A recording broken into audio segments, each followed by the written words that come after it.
नमस्कार, मी उज्ज्वला झांबरे. माझ्याकडे शिळी भाकरी राहिली आहे.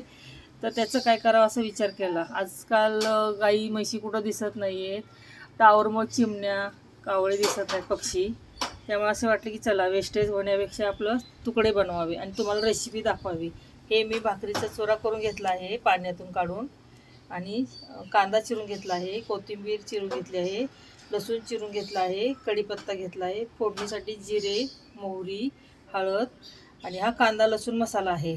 अजून मी हिंग फोडणीसाठी घेणार आहे, ह्याच्यामध्ये दाखवलं नाही. मोहरी टाकते, जिरे टाकते, हिंग टाकते, लसूण टाकते, कढीपत्ता, कांदा टाकते,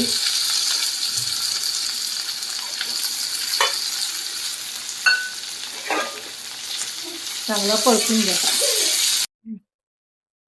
कांदा चांगला परतून झाला आहे. हळद टाका थोडीशी,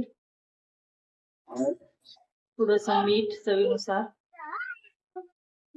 कांदा लसूण मसाला 4 चमचे, हे भाकरीचे तुकडे केले ते टाकून घ्या. कोथिंबीर चिरून घ्या. शेंगदाणा कूट जरा मोठं केलेलं आहे ते टाका, म्हणजे चव छान येते. छानपैकी परतून घ्या. 1-2 मिनिटं झाकण ठेवून वाफ घ्या. डिश जर आवडली तर लाईक करा, कमेंट करा आणि सबस्क्राईब करा.